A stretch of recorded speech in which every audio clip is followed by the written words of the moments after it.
Welcome to Real Estate Milestones, where we explore fascinating topics in commercial real estate with knowledgeable industry experts. I'm your host, Ben Malik, and I'm a young real estate professional who is passionate about adding value to people's lives through the incredible power of real estate. My goal is to help you discover what the heck is going on in the industry and how you can get involved. This is Real Estate Milestones, where your future in real estate lies just around the corner. Hello, everybody. Welcome back to Real Estate Milestones. Today we have Alex Talcott, who is a real estate and venture capital attorney, educator, and investor. He's CEO of New Constellation Capital and professor at the University of New Hampshire. And I met Alex in Charlotte a couple months ago at a conference, and I noticed that he had a really cool shirt on. And now, if you're watching the video, he also has another cool shirt. So I want to start with Alex. Thanks for coming on the show, and can you tell us a little bit about your love of cool shirts? Who are you wearing? Yes. So I'm like you. I'm an outgoing, extroverted guy, but I can only initiate so many conversations. So I actually really like wearing branded apparel to give somebody at a conference kind of some low-hanging fruit if we happen to have a common interest. So you remember that I was wearing a Blue Note Jazz Club t-shirt, and so we got to connect over jazz. You know, I understand that the name of the show is a reference to Miles Davis, and you and I were talking little Miles and a little John Coltrane before we talk, so we got that jazz connection. I'm wearing this. Welcome to Queens. I was born in Queens, New York. It's a reference to my favorite movie, Coming to America with Eddie Murphy, but also my next out-of-state business trip is to New York City. So I always keep motivated if I'm thinking about what my next big adventure is. So I'm speaking with you today from New Hampshire, where I live, and January 9th in New York City is next. So I'm already manifesting some success and some fun. Awesome. And yeah, I'll be in New York in a couple of weeks as well. So good place to travel. But in classic real estate milestones fashion, I'd like to start with, what's your first milestone in real estate? My first milestone in real estate, I will take to third grade. So we had a class guest who was our state assemblyman. So it was in the lower house of our state legislature. Long Island, New York, came into our class and explained this local pond that was cleaned up with some state funds. And he showed us the bill that he sponsored in the legislature to have that pond cleaned up. So for me, as somebody who was already interested at a young age in writing and what I could maybe do with writing, the idea that I saw a piece of paper that had some effect on the real world, on land, was a big moment for me. I got that assemblyman's autograph. I still have it. I think I was the only one who asked for his autograph, you know, where maybe other people would be more into like athletes or musicians, but there was something about the power that that person wielded or knew how to operate some system to make something happen in the real world. I thought that was the coolest thing ever. And I've always been interested in property and law ever since. Okay, so that's really cool because this combines a lot of the interests that I know you have, including, I guess, real estate, law, and you got politics in there too. So it's a cool moment where it encapsulates everything. But do you think it started there, or something in your past or something about you is I mean, I could go back to some former life or something, I don't know. But no, I mean, I do tie a lot of it to then. I think there's some other people who will ask me sometimes, oh, how long have you been a lawyer? And I guess the answer to that question is something like approximately 15 years. But at some point, if you gained a lot of insights and a lot of experiences while you're in law school, during college, during other on the side experiences in your life, I don't know that the clock has to stop or start rather, like when you had your first 9-to-5 job or something. So for me, when it comes to property, when it comes to real estate, when it comes to anything that I invest in, and invest broadly defined, like invest my time, my talents, and my treasure, I like to take that back as far as I can, because if I do stretch it, it's not stretching how much, how many years of experience I have. I'm not trying to get hired for a job. God forbid I ever have to again. But the farther back that you can trace what you've done that's relevant to what you can do, that's only a good thing for any people you collaborate with. Yeah, and that's funny because I'd say I have a similar story in that sense that my both my parents are lawyers, and they'd probably say I've been a lawyer since I was in kindergarten, and I wouldn't let them punish me without explaining thoroughly the reason why. I was like, I'm innocent. And There you go. and then I guess, yeah, when I was 10 years old, we'd walk around DC and my mom would point to deals and say, that's my deal. And I was like, wow, my mom builds buildings. Little did I know that she was a lawyer, but kind of had in my head from there. So it's awesome that, it does make sense when you start looking back and realizing how much of you is from your childhood. Yeah, you don't want to think back to your first college homework assignment as being the start of your professional career. That's pretty weak. Yeah, no, definitely. It's a little bit less it's not as powerful, or it's a little more arbitrary. But in terms of college, you teach at a college. I'm curious, what led you to becoming a professor? So I taught my first college class at 29 at a small college of about 1,000 students outside of Boston. I taught global issues and global economics. Since then, the course that I've taught the most, the one that's my bread and butter, is undergraduate business law. I've also taught introduction to financial management. I've taught a variety of different classes. I like teaching business law and finance with as much leeway as I can to teach ripped from the headlines. So you mentioned I'm interested in politics and certainly local politics. There are wonderful, sticky examples of the way the world works to the extent that it does all around us. So I love using current and local examples to make points about business opportunities and laws and the way that businesses and laws can be changed. So a lot of continuity in terms of stuff that I've been interested in learning, that I'm interested in teaching.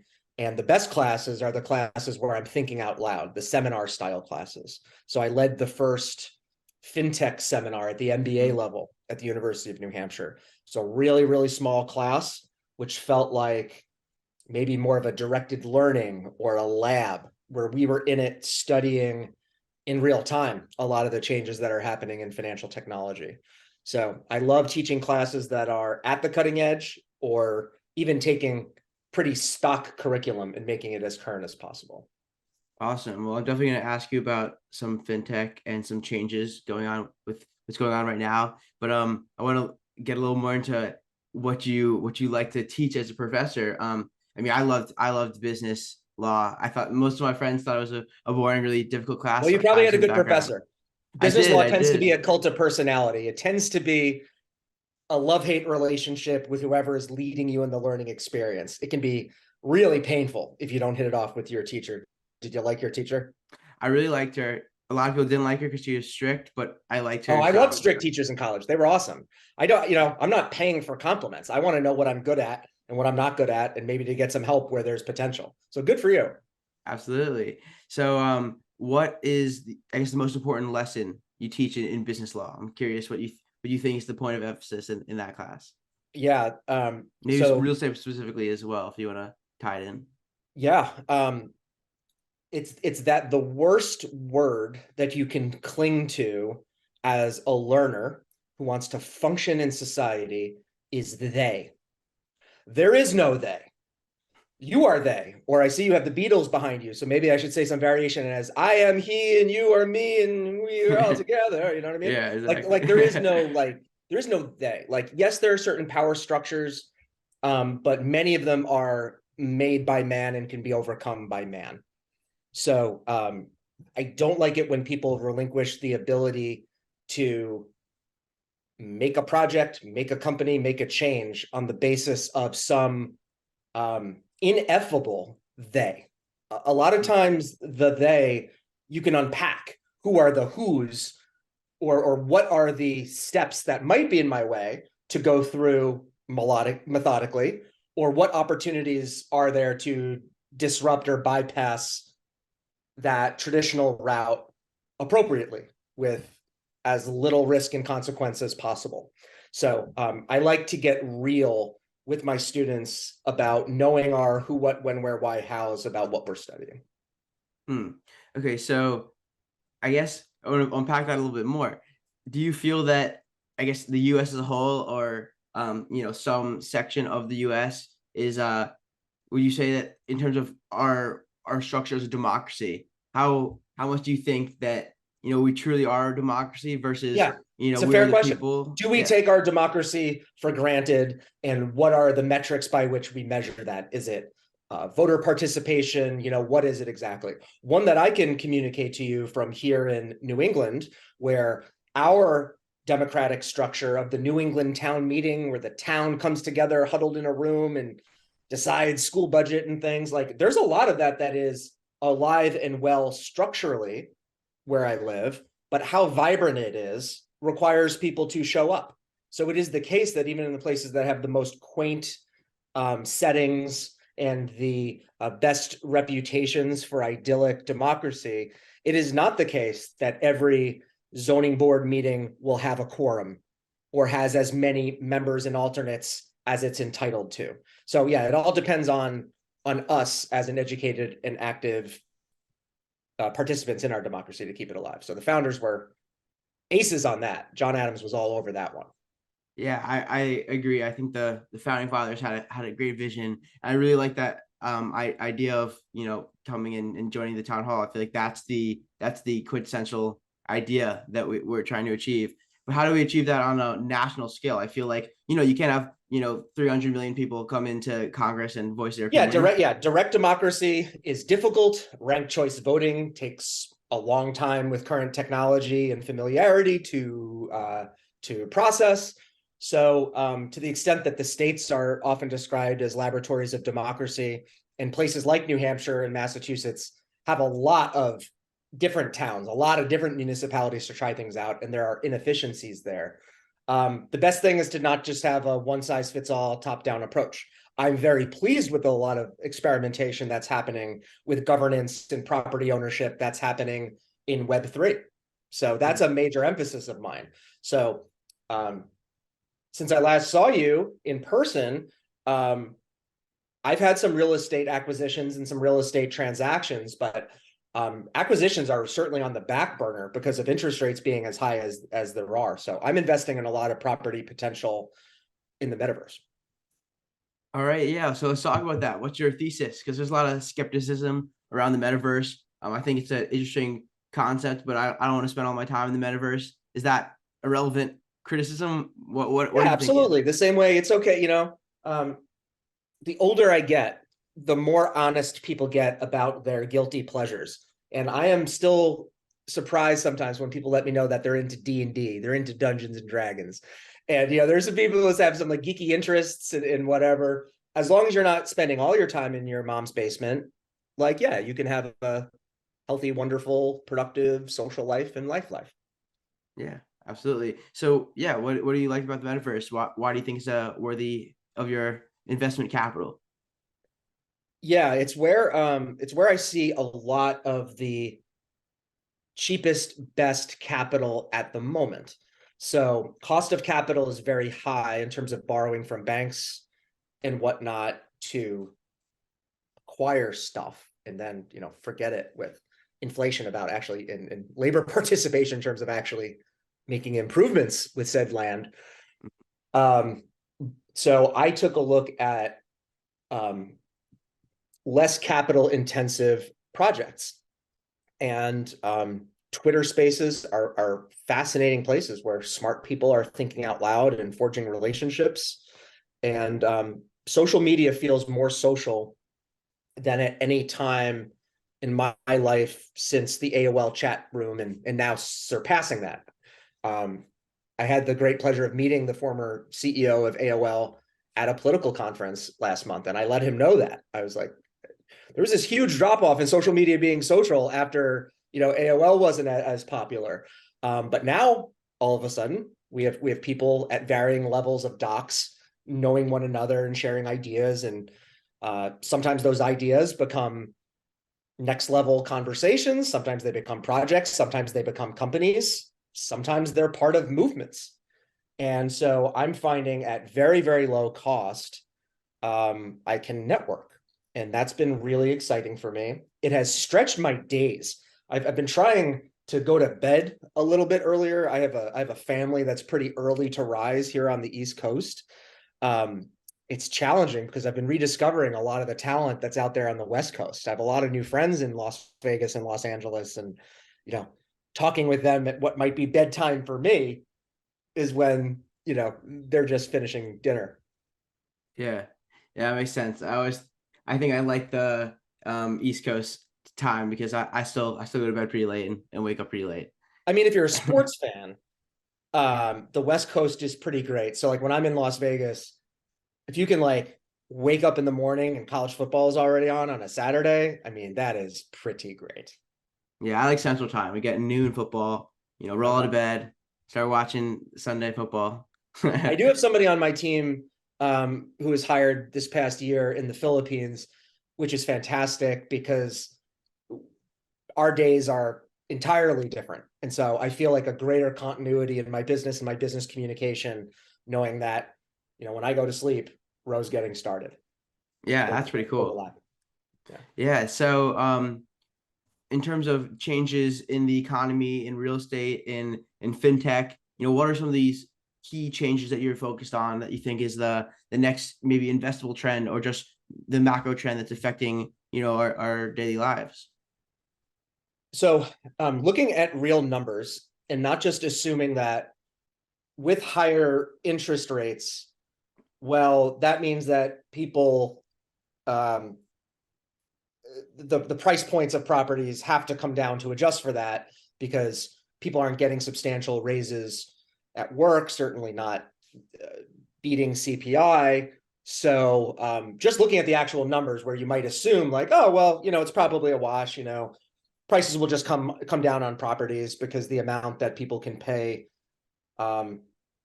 is probably fairly fixed. That is not the case. Prices have not come down sufficiently to warrant buys.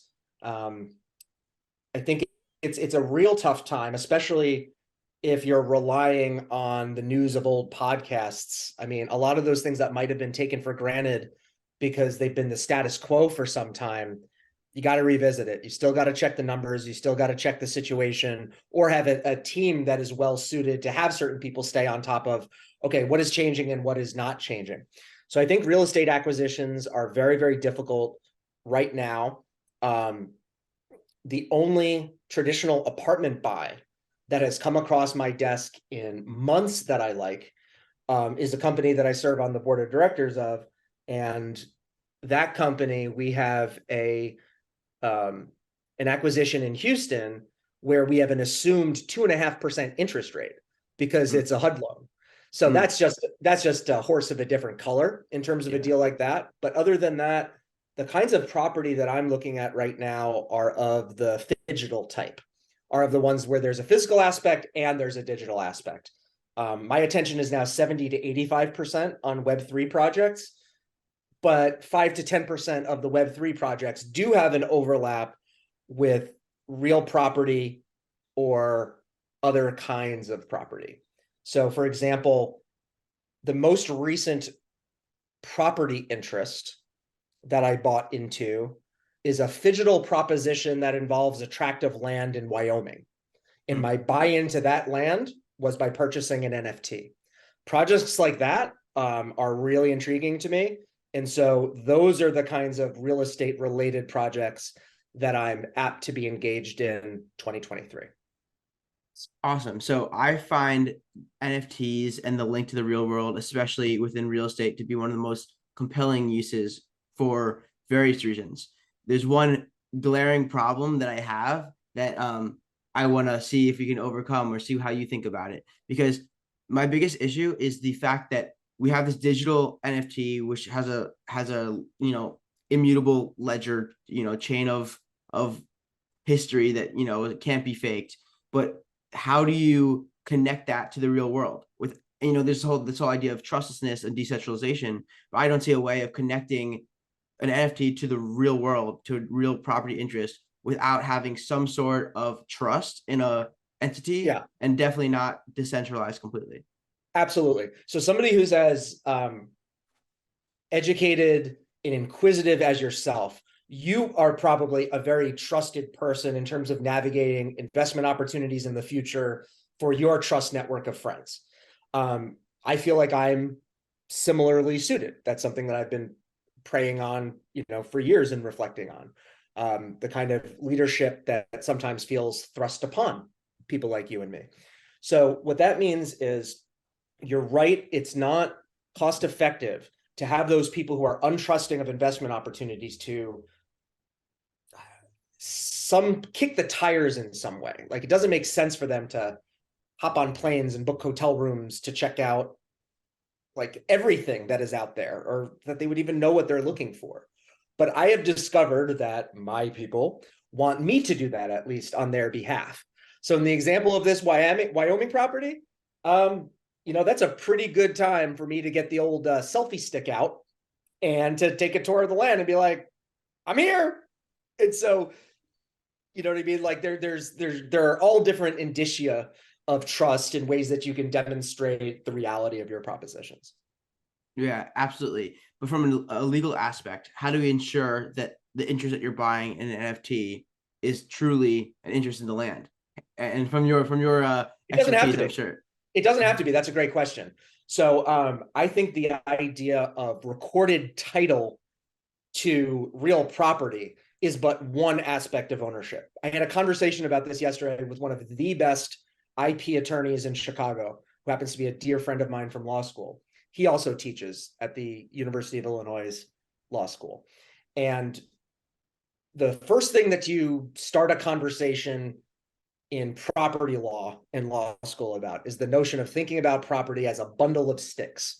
So you can own different aspects of a house. You can have title to it. You can have a mortgage to it.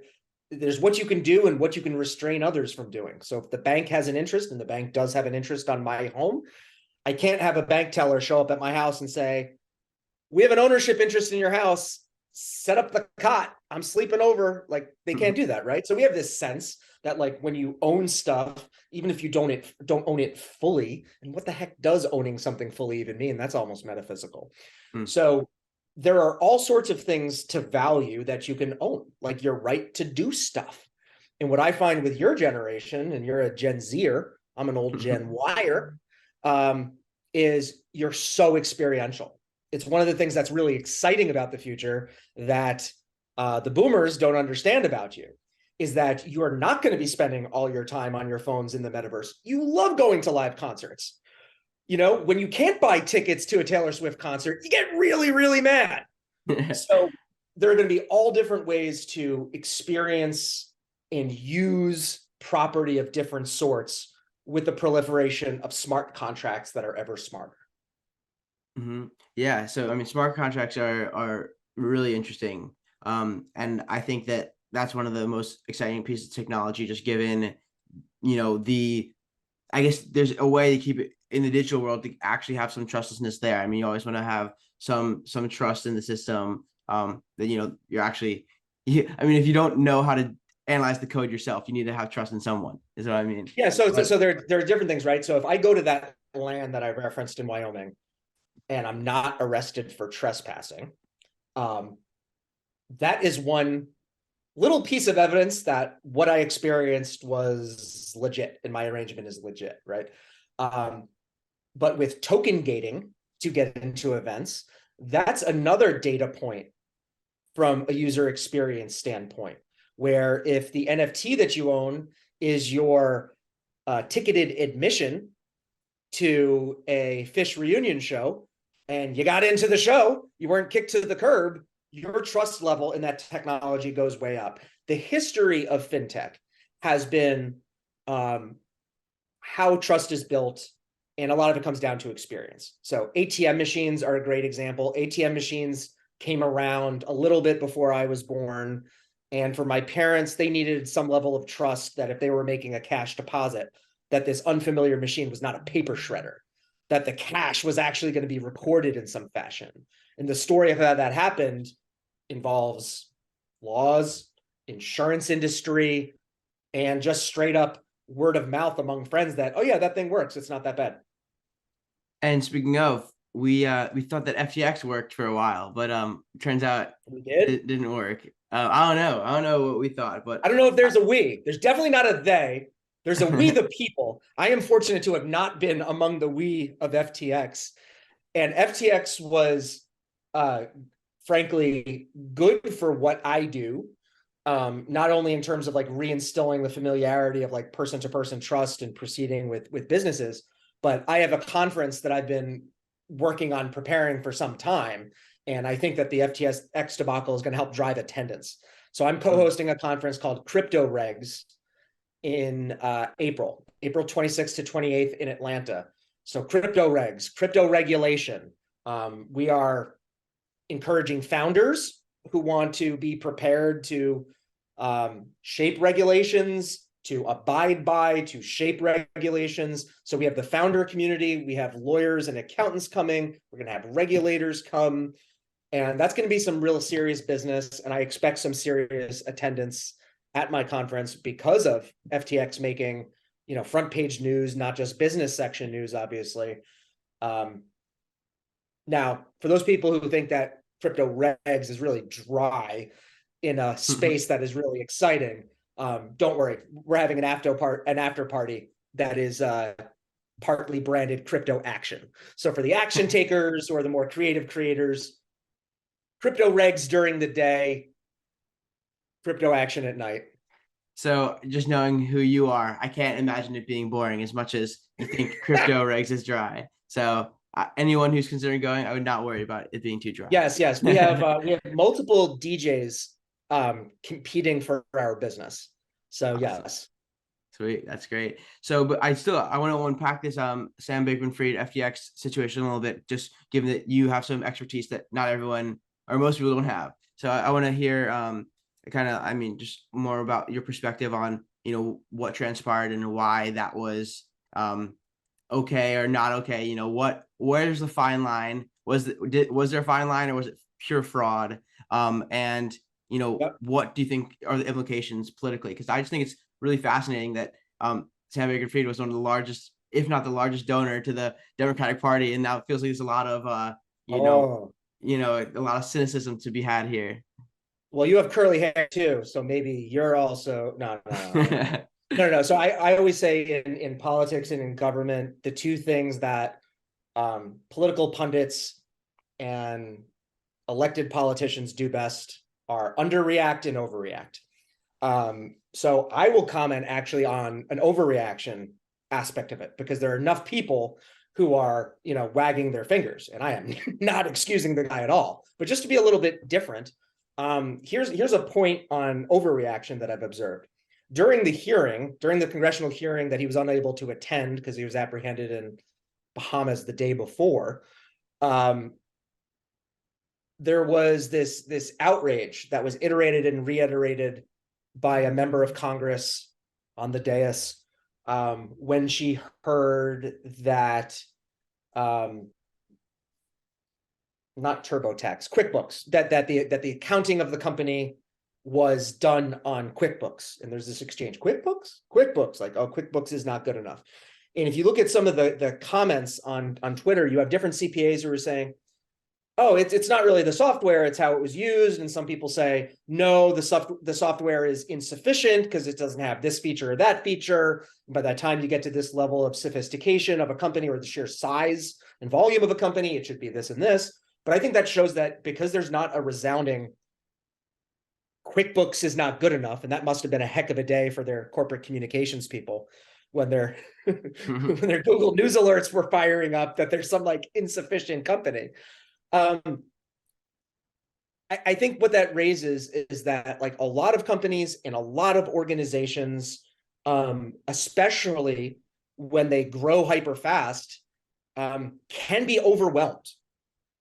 And there aren't a lot of safe harbors that we have in crypto, in fintech, in the United States of America for throwing up some sort of a flag that's not a white flag, that's not a red flag, that's not a pirate flag. And things have gotten a little bit crazy. I don't know how we clean stuff up. Now, that's supposed to be where like attorney-client privilege comes in, and part of why we have those privileges in the law is we want to incentivize people to get professional counsel to clean things up, to get things right, and to not just move forward and do what you've been doing. But I think that a lot of what happened with this company is a cautionary tale for other high growth companies. And what I would encourage other high growth and potential high growth companies, and this is still America, a lot of us entrepreneurs feel like our next great idea may be the one that takes us to the moon, is that we find different opportunities to talk about what we're not so sure about and not be afraid of the cost of it. So non-disclosure agreements, if you want to protect some of the proprietary stuff that you're figuring out, or I, as an attorney, like to find ways without hitting people with a cash bill to work out some sort of an equity deal or something else, to join a board, to be able to give counsel or a perspective, because a lot of these companies, it's just really hard for them to know, when am I innovating and when am I breaking a law? And there are a lot of laws on the books. Some people say with SBF that it was really just a matter of anybody's like gut conscience, like knowing that they're doing something that is wrong, even if they don't know the name of the laws that they're breaking. And, ignorance of the law is no defense. But I think that it actually is defensible, short of FTX, for other companies to feel kind of uncertain about when they're doing sort of what they're supposed to be doing to be competitive and different, and when they are cutting corners in a way that puts their livelihood or other people's livelihoods and liberties at risk. I think that's really, really confusing. So I don't know where the cutoff is, frankly, for when is it appropriate or inappropriate for a company to be using QuickBooks. And I don't think we're going to get a lot of clarity from that out of however politicians or government officials react to the FTX situation. I will say that I don't like the bill that is co-sponsored by Senator Warren of Massachusetts and Senator Marshall of Kansas, which is a bipartisan know your customer KYC kind of a bill. I think a lot of those things sound good in principle, but I think that the effects on the innovation sector will be deleterious. So I don't understand everything about FTX, but I think I do understand the danger of everybody heaping on unlimited criticism on the company, because there may be some stones that are being cast. How many of our companies are solid glass or brick? I don't know. So I would like to see more European style safe harbors in our innovation sectors. So that would be a way to balance regulation with allowing and encouraging sectors to grow. Yeah, so I really like the points you're making there, because I guess one of my my biggest prerogatives, and I think a lot of us should feel similarly, is innovation is one of the things that makes America great, and the fact that we have the economic freedom to innovate and create new things and frankly change the world for the better is one of the most powerful concepts and most powerful forces that we have in terms of an economy, a nation, a world. And I think that's one of the things that makes America beautiful. But so I guess it's a strong point to be wary of over-regulating to a point where you can't have this flourishment of innovation. And at the same time, I wonder how many people need to cut the corners to get to where they're going. But it's funny because they don't. That's a really good point. They don't, because what we see right now is how many traditional businesses can flourish right now. I'm big about people rediscovering the trades. When I had wood pellets delivered to my home this morning. So up in New Hampshire, we got wood stoves cheaper than oil. So I had 1.5 tons of wood pellets delivered to my house. And I had the most wonderful experience ordering those pellets from a local business, and they were delivered, and father and son, father and daughter business. It was like the most salt of the earth, fantastic experience where I've never been happier to write a check for $585.50. It was the best. So you can, in this economy, provide goods and services, charge a robust sum, and be thanked for it. So there's so many business opportunities just showing up and doing the obvious. Painting houses. I mean, these are, you can be a multimillionaire doing these. You can absolutely be 100,000 there on your way to a millionaire, and then you live within your means, you save a little bit, you invest. You do the math. It's hard not to become a multimillionaire if you don't. It's hard not to be a multimillionaire if you do honor the 10 commandments and have basic soft skills. Yeah, no, I mean, that's funny you should say. I mean, I agree that cutting corners is not needed for success in business. The funny thing that I guess I was hinting at was the philosophical argument or philosophical undertone to law or to politics, that, is there a natural morality? Is there a ingrained human morality that comes from being a social creature, from becoming a human? And are laws supposed to aim at this morality? Politics. Yes. Right. That's the aim, right? But politics and the legal system. Yeah. So I went to Notre Dame for law school, and John Finnis was the great natural law thinker affiliated with our university. Yeah. So it's interesting because I'm taking epistemology, or I took epistemology last semester, and I've been thinking a lot about, morality as, natural, or is there something natural to morality, or is it all, extrapolation? Why do we feel that we should not murder? Why do we know that it makes sense that we shouldn't murder? And like, I guess, it's all situational, where you can murder in self-defense and you can murder in certain situations, but you can't. That's kind of funny, because if you can go down some rabbit holes at night. Like, imagine if you're with some of your college friends and you just get really hung up on like, why don't I want to murder? Like, I just don't get that. I feel like I should have some impulse to murder. You know what I mean? Your friends will think you're nuts. Yeah, completely. But it's just, so if you reflect on decency too much, it raises flags. Interesting. Yeah, it's just the funny. It's the philosophical idea that laws are supposed to aim at morality, but like, is there actually some scientific fact of morality? And it's hard to say, but it's something that seems so ingrained that I should not murder. And it's funny when you say the 10 commandments, because there's things that the 10 commandments seem like so intuitive, but like, why do you have to be told them? Why do I guess it's to remind us that we all share this common moral code. Yeah, St. Thomas Aquinas says that we have laws because they're for people, we're not angels. So there is, as far as he's concerned, there is a sinful nature or potential for us all. Yeah, I think there's good and evil in all, just about, how it's expressed. Now, the Federal Reserve is all evil. No, I'm just joking. I don't know. Not a lot of pro-central banking people in my Web3 world. Yeah, not quite. But all good jokes contain some truth, as J. Cole would say.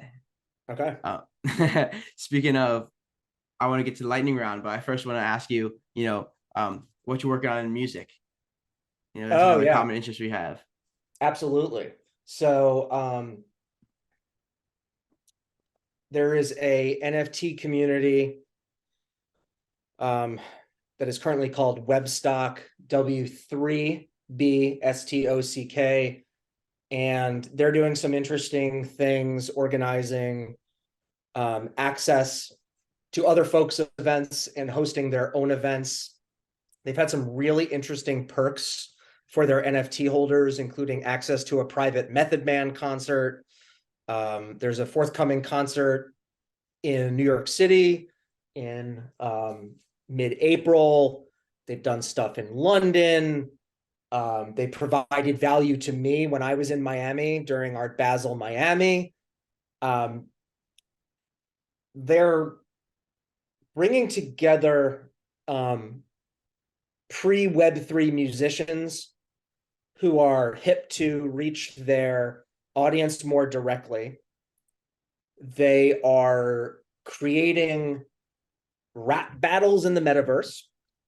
And thanks to them, I have discovered some of the first rap that I've really liked in a really, really long time.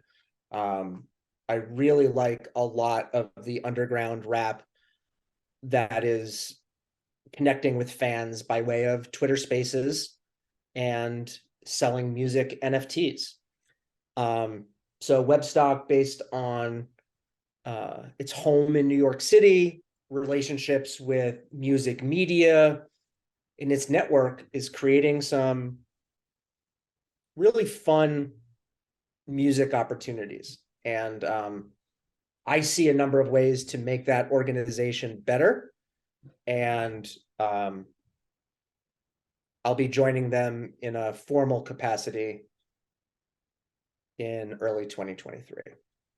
Awesome. And yeah, that's one of my favorite use cases for NFT, for Web3 in general. Just I see so many ways of connecting with artists and having like artists be more in control and ownership. It's amazing. I heard it pointed out last night that it's not just that Web3 musicians are connecting with their fans, but really calling out a lot of musicians who made it more than a couple of years ago. They are not.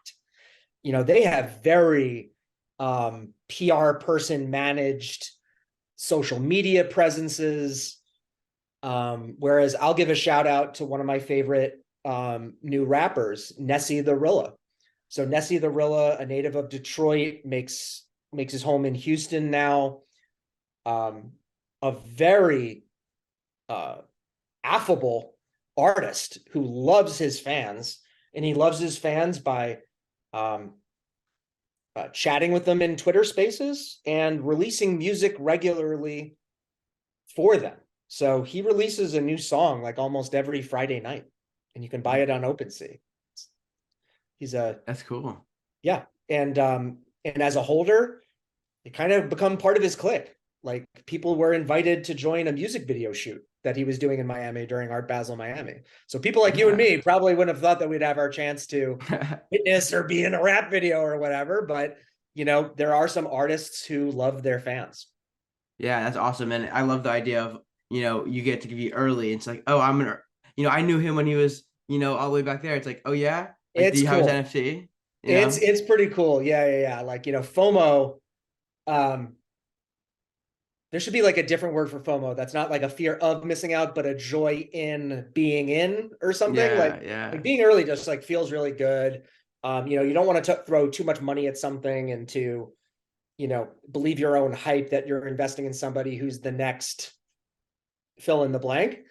I will say though, that's a inclination that I have to fight, because in the visual art space, there are a number of digital and phygital artists where,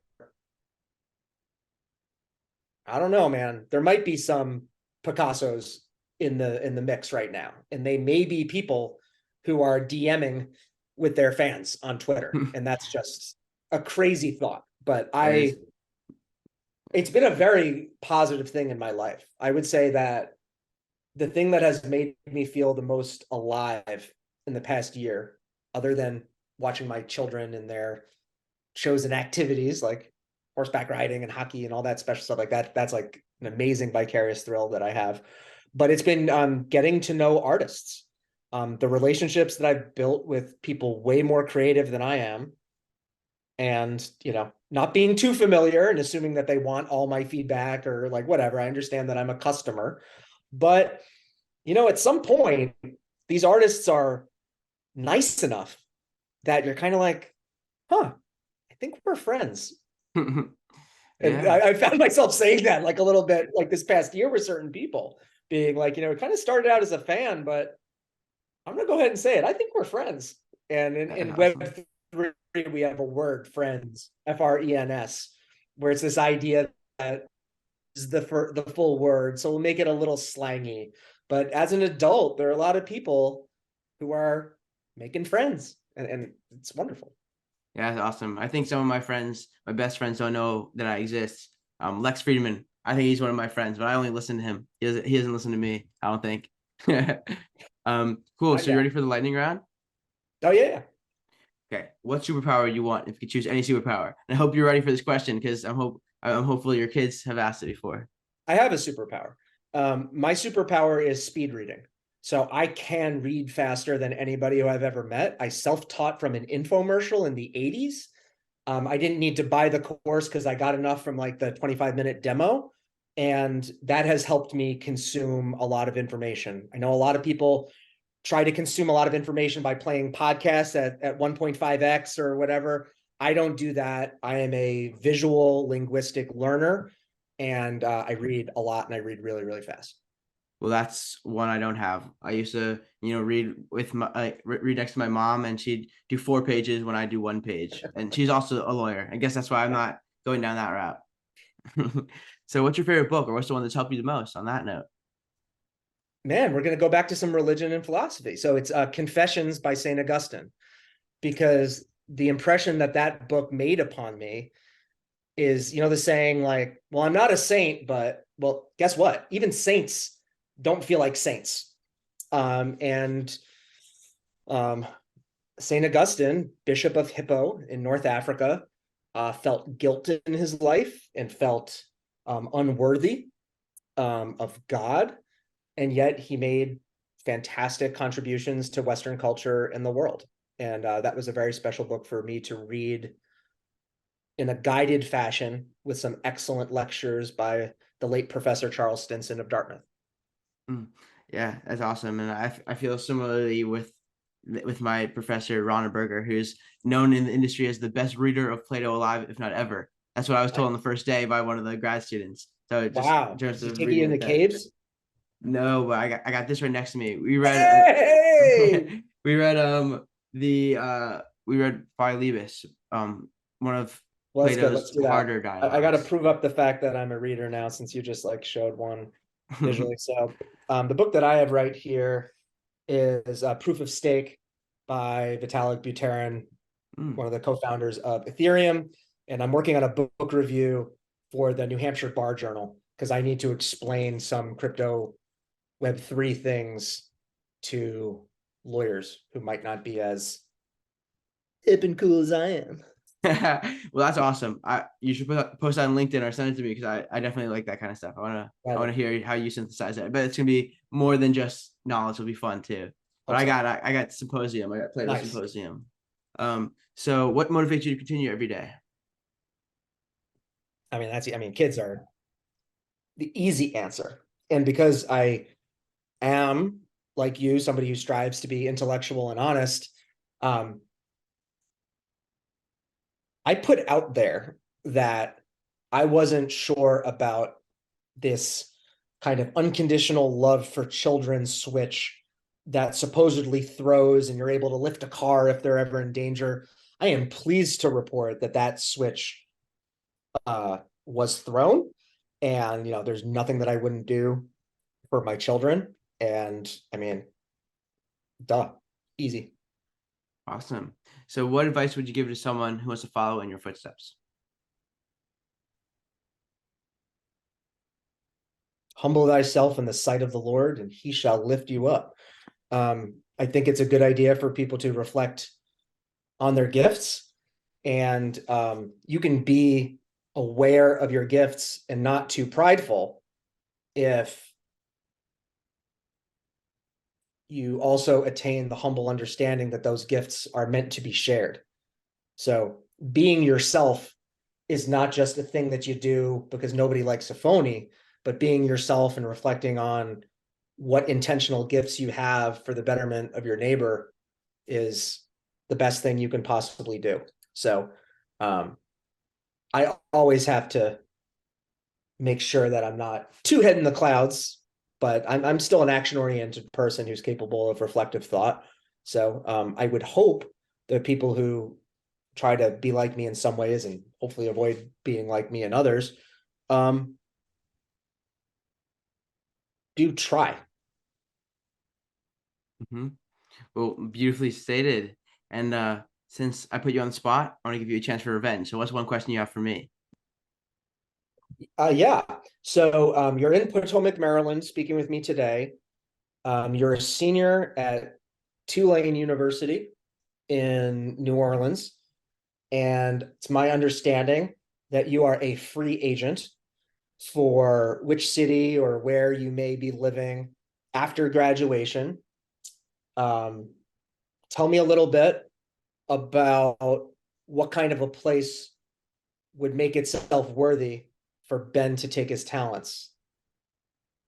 What are your criteria for where you're going to live in a few months, son?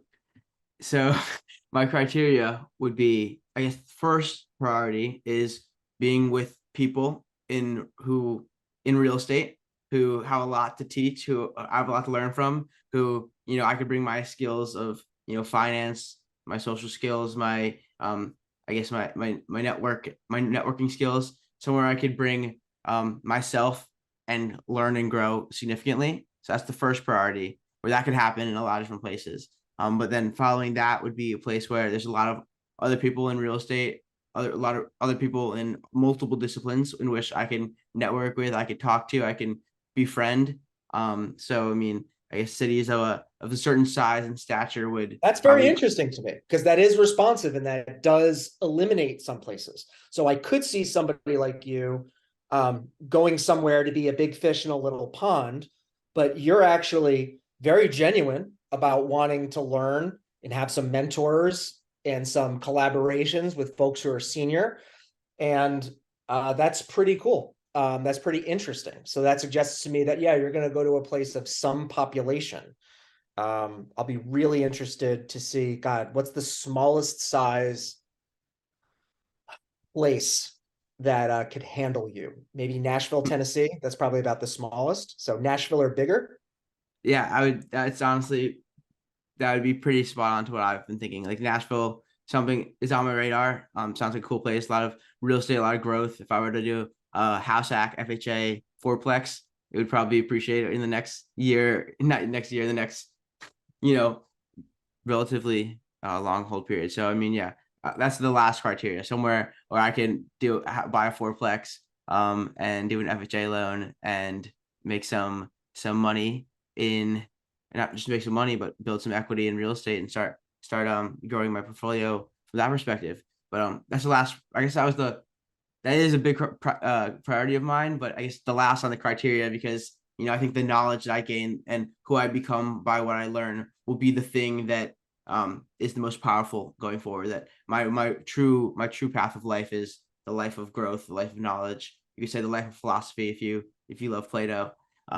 But it's all about personal growth and being on an upward trajectory, and I want to optimize for that. Fantastic. I feel better. Well, see, that's what I'm saying. I feel better about the future talking with young and youngish people. So I'm feeling better about the future of humanity, Ben. Awesome. Well, I'm glad I could inspire that confidence in you. Hopefully that's can be I mean, I like to be a good face of Gen Z, because sometimes we get a bad name from the older ones. So I think you get it. You definitely get it. Awesome. So Alex, where can people find out more about you and stay connected if they want to see what you got going on? Yeah, if you want to hit me up on something specific, you want to connect with me on LinkedIn. I'm Alex Talcott JD on LinkedIn. Please include like a note along with why you're reaching out there. newconstellationcapital.com is a mouthful, but that's one place to get on my investor list for real estate and private equity projects. I'm my full self on Twitter at Alex Talcott, on Instagram at NewCCap is where you'll find New Constellation Capital stuff. At LexCon Crypto is where you'll see stuff on crypto regulations.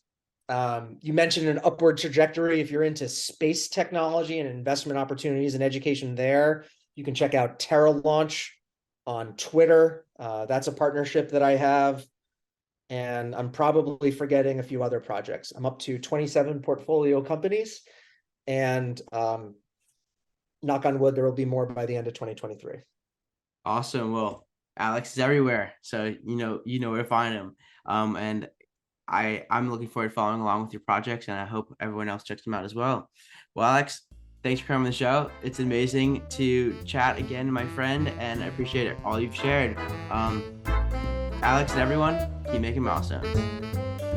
Before you go, I just wanted to say thanks again for tuning in to another awesome episode of Real Estate Milestones. If you've been enjoying the show and you'd like to offer your support, please leave a 5-star rating and review on Apple Podcasts. It's the best way to increase the show's visibility and help the message get out to a greater audience. I really appreciate your time and support, and keep making milestones. The information provided on this podcast is intended to be educational and informational only and is not considered to be formal legal advice. The listener should not take or refrain from taking action based on its content. Any listener in need of legal opinion upon which to rely in decision-making should consider formally engaging an attorney to review relevant facts in detail and examine the pertinent law as it applies to those facts.